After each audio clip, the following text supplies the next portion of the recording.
तो ये राहुल जी का एक तरीका है भारतवर्ष के ऊपर हमला करने का और भारत के जो स्ट्रक्चर्स भारत को बचाते हैं उसके ऊपर हमला करने का। आज जो एक मुद्दा सामने आया है, सुबह से मीडिया में हम सब देख रहे हैं, एक कंपनी को लेकर उसके ऊपर कुछ केस है, यूएस में केस चल रहा है, आक्षेप प्रति आक्षेप है। हम लोगों का स्पष्ट मानना है जहां तक कंपनी और कंपनी का केस का विषय है, कंपनी उस पर अपना स्टेटमेंट जारी करेगी, कंपनी उस पर अपना बचाव स्वयं करेगी। Law will take its own course. मगर जिस प्रकार से आज डॉक्यूमेंट्स सामने रखे गए, सुबह से मीडिया में हमने भी डॉक्यूमेंट्स देखे, the public, in fact because the documents are in the public domain, people of this country have also seen the documents. बिजली को लेकर, बिजली के सेल को लेकर, सेल परचेस को लेकर जो एग्रीमेंट है और स्टेट डिस्ट्रीब्यूशन कंपनीज एसडीसीज के साथ जो एग्रीमेंट है, उसको लेकर यह पूरा मुद्दा है। यूएस और भारत, इन दोनों के बीच इलेक्ट्रिसिटी का लेन देन, दो कंपनियां हैं, एक भारत की कंपनी है, एक यूएस की कंपनी है, और भारत के 4 राज्य हैं। ये 4 राज्य कौन कौन से हैं, जिनका नाम यूएस के कोर्ट में भी आता है और भारतवर्ष में तमाम चैनलों ने उन 4 राज्यों के नाम को उजागर किया है। यह पूरा मामला जुलाई 2021 से फरवरी 2022 के बीच का है। जुलाई 2021 से फरवरी 2022 के बीच का है। और उस समय जो 4 राज्य में SDC, state distribution company, electricity distribution company, वो स्टेट की ही प्रॉपर्टी होती है, स्टेट गवर्नमेंट की। छत्तीसगढ़ की सरकार, छत्तीसगढ़ में किसकी सरकार थी? कांग्रेस पार्टी की, भूपेश बघेल जी की सरकार छत्तीसगढ़ में उस समय मौजूद थी, डॉक्यूमेंट्स में भी मौजूद है। उस समय आंध्र प्रदेश में, जहां सबसे ज्यादा लेन देन के विषय में चर्चा हुई, दीज आर ऑल एलिगेशंस, ये जो तथाकथित लेन देन के विषय में बातचीत हुई है, सर्वाधिक आंध्र प्रदेश में हुई है। किसकी सरकार थी आंध्र प्रदेश में? क्या भारतीय जनता पार्टी की सरकार थी? नहीं। क्या हमारी समर्थित सरकार थी? नहीं। किसकी सरकार थी? वाईएसआरसीपी की सरकार थी। उस समय तमिलनाडु में, क्योंकि तमिलनाडु का नाम भी इसमें आता है, उनके स्टेट डिस्ट्रीब्यूशन कंपनी का नाम आता है। किसकी सरकार थी? डीएमके, आपके सहयोगी स्टालिन जी की सरकार थी, डीएमके की सरकार थी। उस समय उड़ीसा में किसकी सरकार थी? बीजेडी की सरकार थी। तो स्वाभाविक रूप से ये चारों राज्य जिसका जिक्र डॉक्यूमेंटेशन में सामने आया है, यूएस में सामने आया है, उन चारों राज्य में ना तो हमारे मुख्यमंत्री थे और ना ही हमारी समर्थित सरकार थी, कांग्रेस और उनके सहायक दलों की सरकार थी। और आज राहुल जी ने अपने प्रेस कॉन्फ्रेंस में कहा है कि उन्हें कोई आपत्ति नहीं यदि किसी भी पूर्व मुख्यमंत्री से या उनके पूर्व नेता से पूछताछ हो, तो ठीक है, भूपेश बघेल जी से पूछताछ हो, हमें भी कोई आपत्ति नहीं है।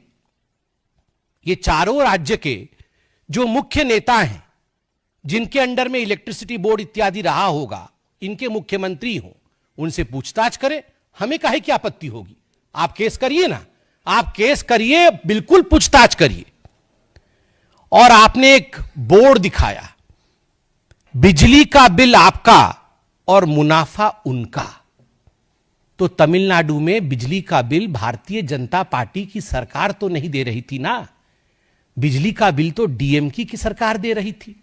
ठीक उसी प्रकार छत्तीसगढ़ में जुलाई 2021 से फरवरी 2022 के बीच में बिजली का बिल मोदी जी की सरकार तो जनरेट नहीं कर रही थी, बिजली का बिल तो भूपेश बघेल जी ही जनरेट कर रहे थे। तो पैसा मोदी जी के जेब में कैसे चला गया? पैसा तो वहीं के मुख्यमंत्री और वहां के एसडीसी के कंपनी के जेब में जाएगा ना। आपके मुताबिक आपने कहा मुनाफा उनका, तो उनका कौन है? उनका तो ये चारों राज्य में, हमारा कोई नहीं है, उनका तो आप ही के हैं। तो इसका जवाब राहुल जी आप दीजिए। राहुल जी ने आज बार बार कहा मोदी जी की क्रेडिबिलिटी खत्म हो गई, मोदी जी आज से क्रेडिबल नहीं रहे, अडानी के पीछे मोदी जी खड़े हैं, इसलिए आज से उनकी क्रेडिबिलिटी ग्लोबल स्तर पे खत्म हो गई। राहुल जी कान खोल के सुन लीजिए, ये मोदी जी की क्रेडिबिलिटी को समाप्त करने की चेष्टा और कोशिश कोई आप पहली बार नहीं कर रहे हैं। सन 2002 से मोदी जी की क्रेडिबिलिटी को ध्वस्त करने की चेष्टा आप, आपकी माताश्री और आपकी पार्टी लगातार कर रही है। मौत के सौदागर से तुम नीच हो, पाकिस्तान में जाकर मोदी को समाप्त करना है, से चौकीदार चोर है तक, ऐसे 100 गालियां मैं गिनवा सकता हूं जहां आपने कहा कि मोदी की क्रेडिबिलिटी खत्म हो गई है और मोदी के इमेज पर डेंट पड़ गया है। मगर राहुल जी, जब आप पीसी कर रहे थे और जब मैं पीसी कर रहा हूं, तो हमारे देश के आदरणीय प्रधानमंत्री नरेंद्र मोदी जी की क्रेडिबिलिटी आज इतनी हाई है कि हमारे देश से कोसों मील दूर, हजारों मील दूर दूसरे देश में आज हाईएस्ट सिविलियन अवार्ड उन्हें दिया जा रहा है। यह है मोदी की क्रेडिबिलिटी।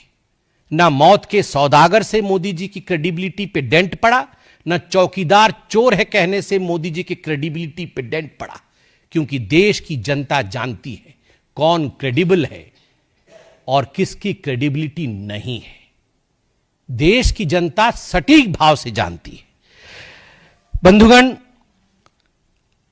स्ट्रक्चर की बात हुई है कि बहुत बड़ा स्ट्रक्चर है, हम स्ट्रक्चर दिखाएंगे। अरे राहुल गांधी जी, हमें भी पता है, हमें भी पता है आपके स्ट्रक्चर के विषय में। ये इल्हान ओमर और ये जॉर्ज सोरोस, ये जो आपका स्ट्रक्चर है ना, अंतरराष्ट्रीय स्ट्रक्चर, इस स्ट्रक्चर के विषय में हमें भी पता है। और आपके स्ट्रक्चर का नियत क्या है? आपकी जो अंतरराष्ट्रीय स्ट्रक्चर है वो भारतवर्ष के मार्केट के ऊपर आघात करना चाहती है, निरंतर आघात करती रहती है। ये गांधी परिवार और ये कांग्रेस पार्टी ये सहन नहीं कर सकती है कि आज भारत की अर्थव्यवस्था विश्व में तीसरे नंबर की ओर बढ़ रही है। अभी हम चौथे नंबर पर हैं और विश्व में यथाशीघ्र हम तीसरे नंबर की अर्थव्यवस्था होंगे। यह राहुल गांधी और गांधी परिवार, कांग्रेस पार्टी ये सहन नहीं कर पा रही है। इसलिए ये इंडिया के मार्केट के ऊपर, भारत के मार्केट के ऊपर आक्रमण पे आक्रमण कर रही है। आज सुबह 4 बजे से इनका पूरा स्ट्रक्चर लगा हुआ है। ट्वीट करना, सोशल मीडिया में इन्फ्लुएंस करना, अंतरराष्ट्रीय मार्केट में एक मैसेज देना और इंडिया के मार्केट को गिराने का प्रयास करना। लगभग 2.5 करोड़ निवेशक, छोटे निवेशक, जिन्होंने अपनी पूंजी, कम धन का निवेश, अपनी पूंजी जिन्होंने शेयर मार्केट में लगाया था, आज उनको भारी नुकसान झेलना पड़ा है। छोटे निवेशकों को, लोअर मिडिल क्लास के लोगों को, 2.5 करोड़ लोगों को, माफ करिएगा, 2.5 करोड़ लोगों को यह झेलना पड़ा है। यह आप निरंतर जो भारत के मार्केट के ऊपर कई प्रकरण रहा है, इससे पहले भी आपने कई प्रकरणों के माध्यम से भारत के मार्केट के ऊपर हमला करने की कोशिश की है, ताकि मार्केट डिप करे, मार्केट गिरे और इंडिया की इकोनॉमी पर अटैक हो। और राहुल जी, आपने आज कहा कि अडानी के पीछे मोदी है, तो हमारा भी सवाल है, यदि अडानी के पीछे मोदी है तो क्या कारण है कि कांग्रेस के सरकार के समय, भूपेश बघेल जी के सरकार के समय छत्तीसगढ़ में 25,000 करोड़ रुपए का निवेश अडानी की कंपनी ने किया। क्यों लिया आपने 25,000 करोड़ रुपए का निवेश जब आपकी सरकार थी छत्तीसगढ़ में? जब राजस्थान में अशोक गहलोत जी की सरकार थी, 65,000 करोड़, 65,000 करोड़ रुपए का निवेश अडानी की कंपनी ने राजस्थान में अशोक गहलोत जी के समय उनके सरकार में किया था। क्या कारण था? कर्नाटक में जब कांग्रेस पार्टी की सरकार थी, और अभी भी कांग्रेस पार्टी की सिद्धरामैया की सरकार है, अडानी की कंपनी ने 1 लाख करोड़ रुपए का निवेश करने का वादा किया था। मैं अभी रिसर्च करके आया नहीं हूं कितने का निवेश हुआ है, वह भी हम निकाल लेंगे। छत्तीसगढ़ में और बाकी राज्यों में तो हो गया है, मगर कर्नाटक में 1 लाख करोड़ का निवेश करने का वादा किया था। बंगाल में 35,000 करोड़ रुपए का निवेश है, बंगाल में आपका साठगांठ है। आंध्र प्रदेश में 60,000 करोड़ का निवेश है, तमिलनाडु में 4,500 करोड़ का निवेश है। 19 अक्टूबर 2024 को अडानी फाउंडेशन ने रेवंत रेड्डी, जो कि तेलंगाना के मुख्यमंत्री हैं, उन्हें 100 करोड़ रुपए उनके फाउंडेशन को डोनेशन दिया था कौशल विकास, स्किल अपलिफ्टमेंट के लिए। क्यों लिया था डोनेशन? एक करप्ट व्यक्ति से आपने डोनेशन क्यों लिया? आपकी सरकार ने डोनेशन क्यों लिया? निवेश भी नहीं, डोनेशन लिया 100 करोड़ का। 23 जनवरी 2024, 23 जनवरी 2024, रेवंत रेड्डी जी जो कि तेलंगाना के मुख्यमंत्री हैं, वर्ल्ड इकोनॉमिक फोरम में वो लीड करते हैं और तेलंगाना की कांग्रेस की सरकार 12,400 करोड़ का एमओयू साइन करती है अडानी ग्रुप के कंपनियों के साथ, 12,400 करोड़ रुपए का। राहुल जी, कौन जवाब देगा? क्या आप और रेवंत रेड्डी अलग है? क्या आप और अशोक गहलोत अलग है? क्या आप और भूपेश बघेल अलग है? या इनका जवाब भी आप ही को देना पड़ेगा? मैं आज राहुल जी से पूछना चाहता हूं, और हमने भी 12 वर्ष से मैं प्रवक्ता के पद पे मैं अब देख रहा हूं कि चाहे 2G का केस हो, चाहे CWG का केस हो, कोल स्कैम हो, इन सभी विषयों को लेकर भारतीय जनता पार्टी उस समय कोर्ट में जाती थी। अरुण जेटली जी हमारे बीच में नहीं है, प्रभु उनके आत्मा को शांति दे। देश विदेश के एक कद्दावर नेता और एक बहुत बड़े स्थापित वकील थे।